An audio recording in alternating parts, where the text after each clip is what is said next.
ನಮಸ್ಕಾರ ಸ್ನೇಹಿತರೆ, ಡೆಕ್ಕನ್ ಯಾರ್ಡ್ ಮತ್ತು ಪ್ರಜಾವಾಣಿ ತರಗತಿಗಳಿಂದ ತಮ್ಮನ್ನು ಸ್ವಾಗತ. ಇಂದಿನ ತರಗತಿಯಲ್ಲಿ ನಾವು ಮುಖ್ಯವಾದ ಒಂದು ಟಾಪಿಕನ್ನು ಡಿಸ್ಕಸ್ ಮಾಡುವ.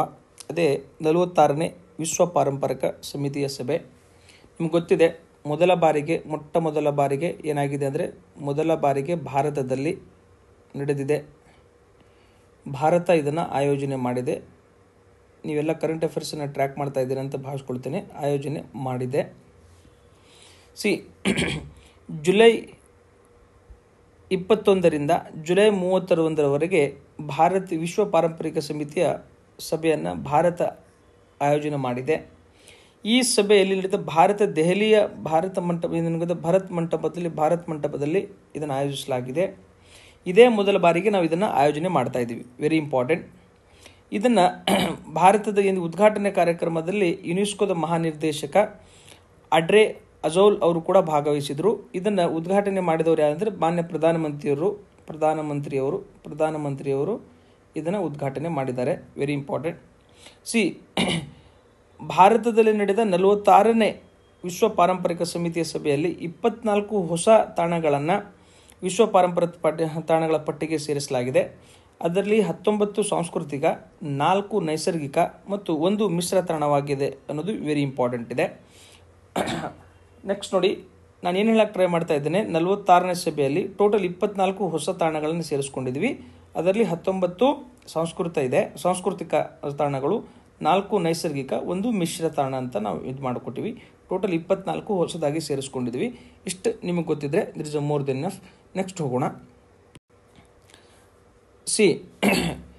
ಈ ಟೋಟಲ್ 24 ತಾಣಗಳನ್ನು ಏನು 46ನೇ ಸಭೆಯಲ್ಲಿ 24 ಹೊಸ ತಾಣಗಳನ್ನು ಘೋಷಿಸಿಕೊಂಡಿದ್ದಾರೆ. ಅದರಲ್ಲಿ ಭಾರತದ ಏನಾದರೆ 43ನೇ ತಾಣವಾಗಿ ಯಾವುದಾಗಿದೆ ಅಂದರೆ ಆಸಾಂನ ಮೊಯಿಧಾಮ್ ಅನ್ನೋದು 43ನೇ ವಿಶ್ವ ಪಾರಂಪರಿಕ ತಾಣವಾಗಿ ಪಟ್ಟಿಯಲ್ಲಿ ಪಡ್ಕೊಂಡಿದ್ದೀವಿ. ವೆರಿ ಇಂಪಾರ್ಟೆಂಟ್ ನೋಡಿ. ಆಸಾಂನ ಮೊಯಿಧಾಮ್ ಭಾರತದ 43ನೇ ವಿಶ್ವ ಪಾರಂಪರಿಕ ತಾಣವಾಗಿದೆ. ಇದು ಆಸಾಂನ ಮೊದಲ ಪಾರಂಪರಿಕ ತಾಣಕ್ಕಿಂತ ಮಹತ್ವದ ಮುನ್ನಡೆ. ಆಸಾಂನ ಮೊದಲಿದು, ಬೇರೆ ಯಾವುದಿಲ್ಲ ಅಲ್ಲಿ. ಇದು ಏನಿದೆ ಅಂತಂದರೆ ಆಸಾಂನ ಚೆರೈಡಿಯೋದಲ್ಲಿರುವ ಮೊಯಿಧಾಮ್ಗಳು ಅಹೋಮ್ ಸಾಮ್ರಾಜ್ಯದ ಮಹೋನ್ನತ ಸಂಸ್ಕೃತಿಯನ್ನು ಬಿಂಬಿಸುತ್ತವೆ.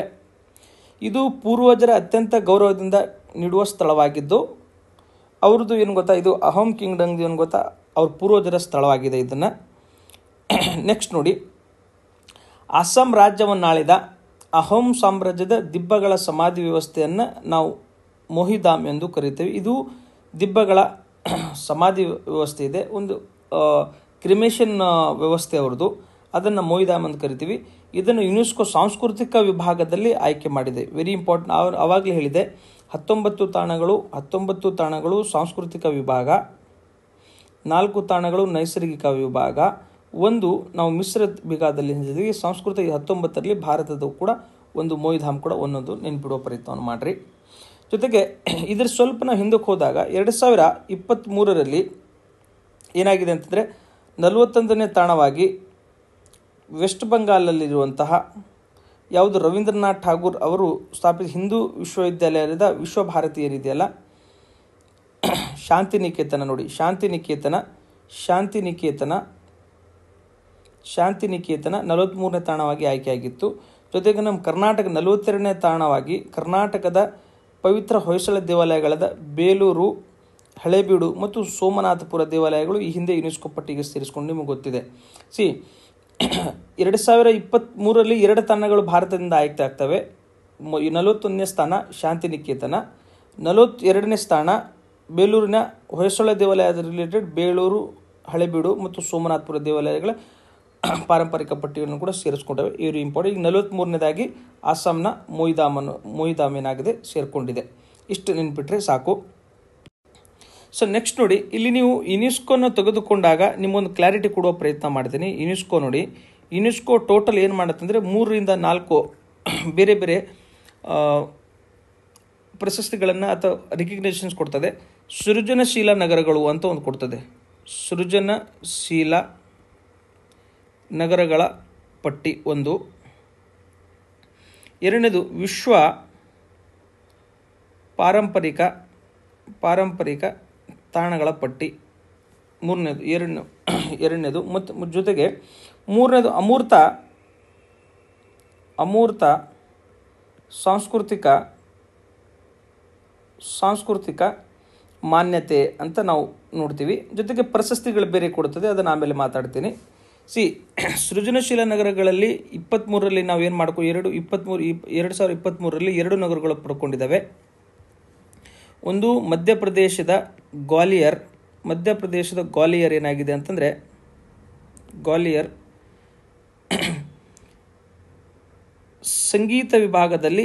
ಸಂಗೀತ ವಿಭಾಗದಲ್ಲಿ ಏನು ಮಾಡಿಕೊಂಡಿದೆ ಅಂತಂದರೆ, ಮಧ್ಯಪ್ರದೇಶದ ಸಂಗೀತ ವಿಭಾಗದಲ್ಲಿ ಪ್ರಶಸ್ತಿಯನ್ನು ಪಡ್ಕೊಂಡಿದೆ. ಅದೇ ಕೇರಳದ ಕಾಜಿಕೊಡೆ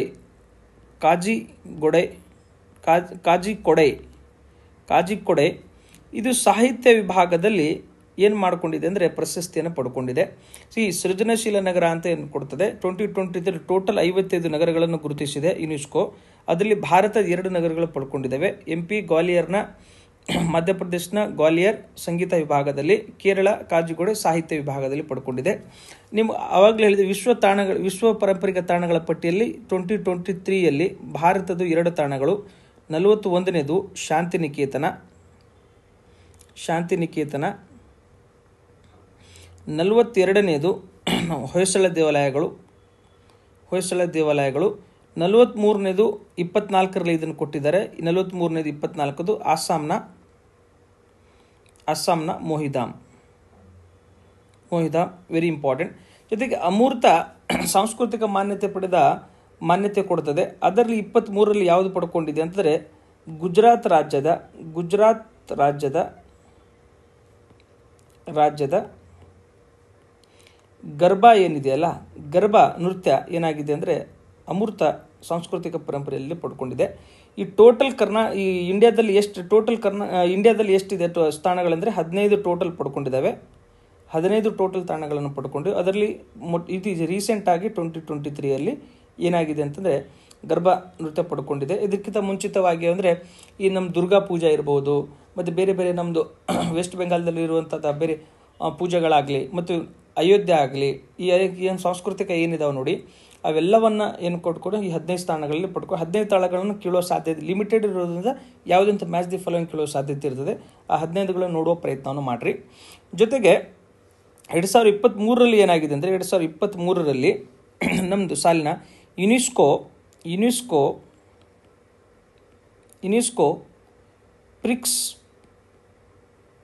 ಪ್ರಿಕ್ಸ್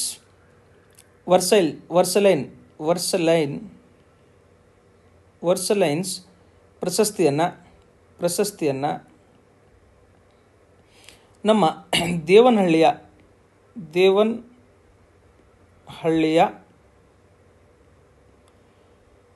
ಕರ್ನಾಟಕ ನಮ್ಮ ಕೆಂಪೇಗೌಡ ಇಂಟರ್ನ್ಯಾಷನಲ್ ಟರ್ಮಿನಲ್ 2 ಎರಡನೇ ಟರ್ಮಿನಲ್ 2ಗೆ ಈ ಪ್ರಶಸ್ತಿಯನ್ನು ನಾವು ಯುನೆಸ್ಕೋ ನೀಡಿದೆ.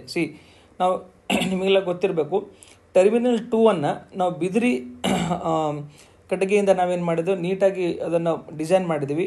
ಅತ್ಯಂತ ಬ್ಯೂಟಿಫುಲ್ ಆಗಿ ಅದನ್ನು ಡೆಕೋರೇಟ್ ಮಾಡ್ಕೊಂಡಿದ್ದೀವಿ. ಅದರಿಂದ ಏನಾಗಿದೆ ಅಂದರೆ ಅದು ಇಟ್ ಇಸ್ ಎ ಸಸ್ಟೈನೇಬಲ್ ಹೌದು, ಮತ್ತು ಜೊತೆಗೆ ವೆರಿ ಅಟ್ರಾಕ್ಟಿವ್ ಕೂಡ ಹೌದು. ಇವೆಲ್ಲದ ಹಿನ್ನೆಲೆ ಏನಾಗುತ್ತೆ ಅಂದರೆ ಬೇರೆ ಬೇರೆ ಪ್ರಶಸ್ತಿಗಳನ್ನು ಅದು ಪಡ್ಕೊಳ್ತಾ ಇದೆ. ಆ ಪ್ರಶಸ್ತಿಗಳ ಸಾಲಿಗೆ 2023ನೇ ಸಾಲಿನ ಯುನೆಸ್ಕೋ ಪ್ರಿಕ್ಸ್ ವರ್ಸಲೈನ್ಸ್ ಪ್ರಶಸ್ತಿಯನ್ನು ದೇವನಹಳ್ಳಿಯ ಕರ್ನಾಟಕ ನಮ್ಮದು ಕೆಂಪೇಗೌಡ ಅಂತಾರಾಷ್ಟ್ರೀಯ ವಿಮಾನ ನಿಲ್ದಾಣ ಎರಡನೇ ಟರ್ಮಿನಲ್ ಇದೆ. 2023ರ ಪ್ರಶಸ್ತಿಯನ್ನು ಯುನೆಸ್ಕೋ ಪ್ರಶಸ್ತಿಯನ್ನು ಕೊಟ್ಟಿದ್ದಾರೆ.